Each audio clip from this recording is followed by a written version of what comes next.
Maranatha, Tuhan Yesus segera datang. Saya Wanda Dumais dari BIC Sydney, Australia. Saudara yang dikasih Tuhan, semua firman yang diucapkan Tuhan selalu digenapi. Tidak ada yang gagal. Matius 26 ayat 54 berkata, "Jika begitu, bagaimanakah akan digenapi yang tertulis dalam kitab suci yang mengatakan bahwa harus terjadi demikian?" Tahun 586 sebelum Masehi merupakan sejarah yang paling kelam dalam politik kerajaan Yehuda. Setelah 2 tahun dikepung dengan hebat oleh kerajaan Babel, akhirnya kerajaan Yehuda jatuh ke tangan musuh. Nah, saat itu semua orang kaget. Mengapa kok bisa terjadi? Bisa terjadi, saudara, jawabannya. Karena Tuhan sudah mengucapkan firman kepada nabi-nabinya bahwa itu akan terjadi. Rakyat Yehuda pada awalnya tidak percaya. Mereka berpikir mereka adalah umat pilihan Allah. Mereka mempunyai firman Allah. Mereka mempunyai nabi Allah. Mereka mempunyai Allah yang benar. Tapi kepercayaan seperti ini tidak akan cukup untuk melihat bahwa fakta sejarah terjadi. Sebelumnya Tuhan sudah mengucapkan bahwa hal tersebut akan terjadi. Ada harinya di mana kerajaan Israel yang megah, yang dipersatukan di bawah pemerintahan Raja Daud akan terpecah belah. Waktu itu kerajaan ini, ibu kotanya adalah Yerusalem, karena kerajaan Israel bersatu. Mereka hanya punya satu ibu kota yang tunggal, yaitu Yerusalem. Nah, kita mengerti pada saat menyebut kata Yerusalem, kota Yerusalem adalah kota yang menjadi kota sentral dalam peradaban modern. 1 Raja-Raja 11 ayat 9 sampai dengan 11 berkata, "Sebab itu Tuhan menunjukkan murkanya kepada Salomo, sebab hatinya telah menyimpang daripada Tuhan Allah Israel, yang telah 2 kali menampakkan diri kepadanya, dan yang telah memerintahkan kepadanya dalam hal ini supaya jangan mengikuti Allah-Allah lain. Akan tetapi ia tidak berpegang pada apa yang diperintahkan Tuhan. Lalu berfirmanlah Tuhan kepada Salomo, oleh karena begitu kelakuanmu, yakni engkau tidak berpegang pada perjanjian dan segala ketetapanku yang telah kuperintahkan kepadamu, maka sesungguhnya aku akan mengoyakkan kerajaan itu daripadamu dan akan memberikannya kepada hambamu."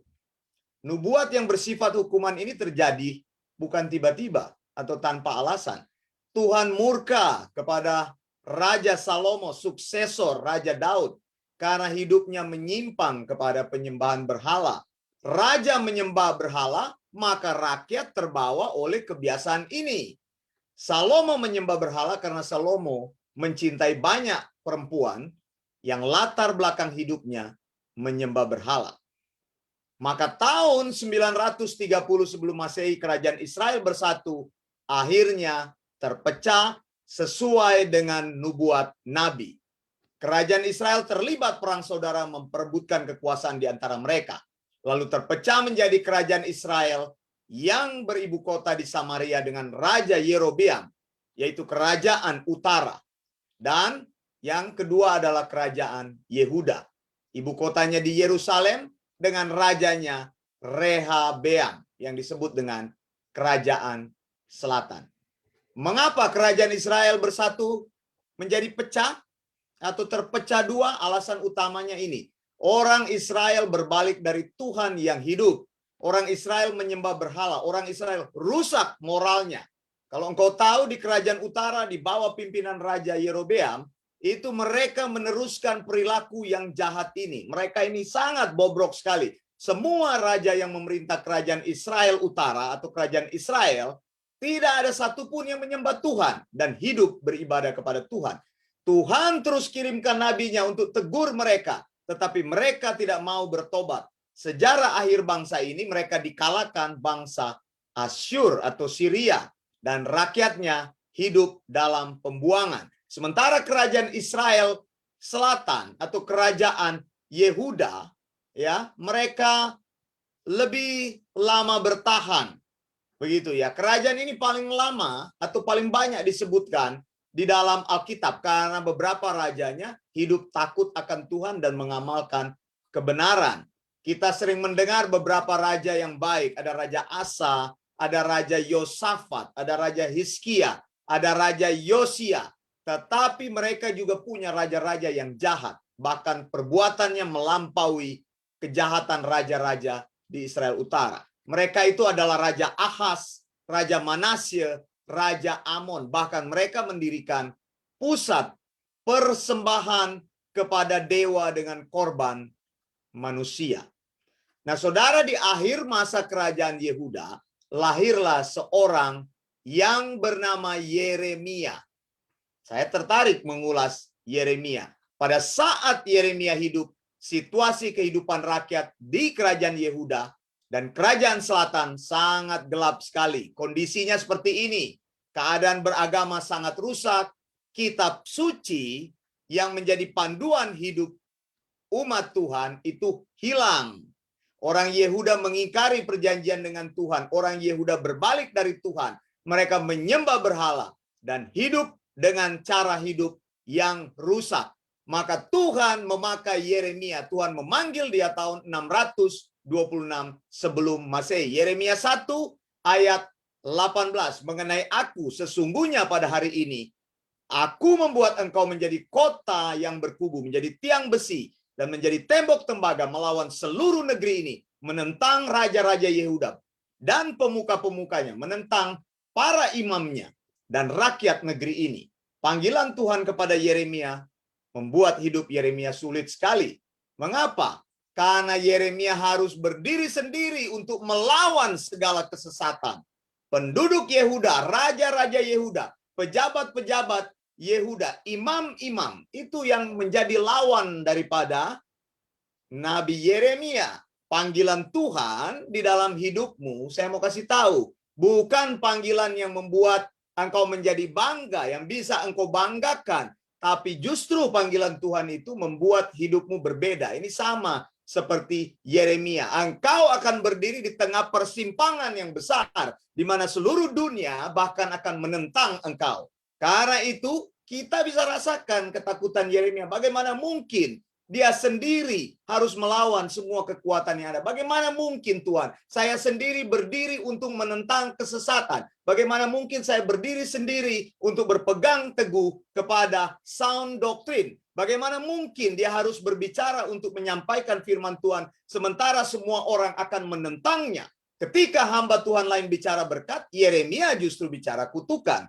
Ketika hamba Tuhan lain bicara damai, Yeremia justru bicara perang. Ketika hamba Tuhan lain bicara tentang hak istimewa menjadi anak Tuhan, Yeremia justru bicara bahwa anak Tuhan akan masuk dalam perbudakan. Ketika hamba Tuhan lain bicara kemenangan, Yeremia bicara kekalahan. Lihat, saudara.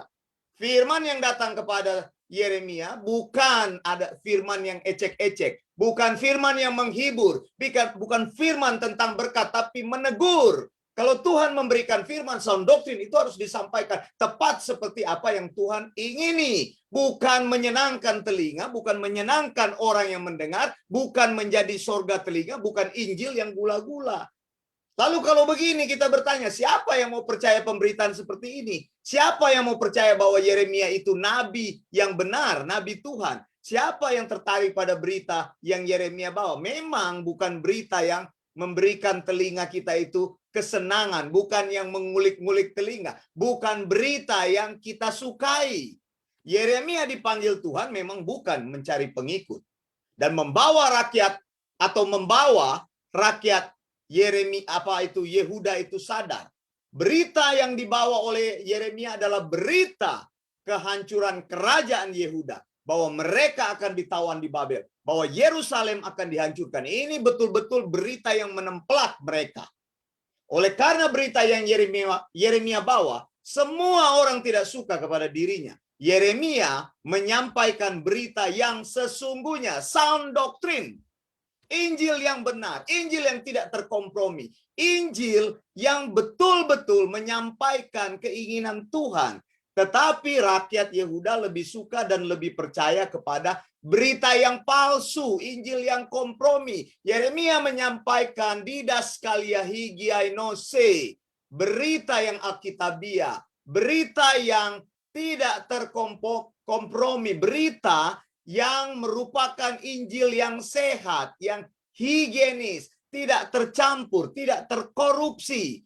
Tetapi raja, penguasa, rakyat Yehuda lebih senang kepada berita yang menyenangkan telinga dan semua ibadah yang jauh dari kebenaran Tuhan. Jadi saudara, ibadah yang banyak pengikutnya tidak menentukan bahwa berita itu benar.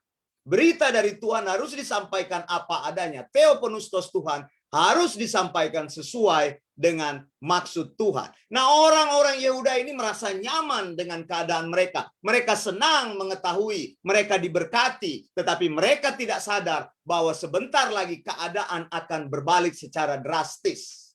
Injil yang benar itu akan mengoreksi. Injil yang benar itu akan disampaikan, entah orang senang atau tidak. Tidak pernah berkompromi. Injil yang alkitabiah membawa orang kepada jalan Tuhan, membawa orang kepada cara hidup yang alkitabiah. Mereka mendengar firman yang alkitabiah dan mereka mempraktekkan hidup yang alkitabiah. Saudara, Yeremia 1 ayat 13 berkata, firman Tuhan datang kepadaku untuk kedua kalinya bunyinya. Apakah yang kau lihat? Jawabku, aku melihat sebuah periuk yang mendidih. Datangnya dari sebelah utara. Lalu firman Tuhan kepadaku, dari utara akan mengamuk malapetaka menimpa segala penduduk negeri ini. Yeremia melihat sebuah belanga besar yang mendidih, yang isi panasnya meluap, mengalir dari utara ke arahnya. Lalu Tuhan menjelaskan bahwa bangsa dari utara akan datang untuk menyerang kerajaan Yehuda, yang sementara berpikir mereka sedang menjalankan ibadah kepada Tuhan. Tuhan menjelaskan kepada Yeremia bahwa malapetaka akan datang kepada bangsa yang sementara berpikir mereka itu diberkati Tuhan. Tuhan menjelaskan kepada Yeremia bahwa malapetaka akan menghancurkan bangsa yang hidupnya rusak itu, tetapi masih sombong dengan keadaannya.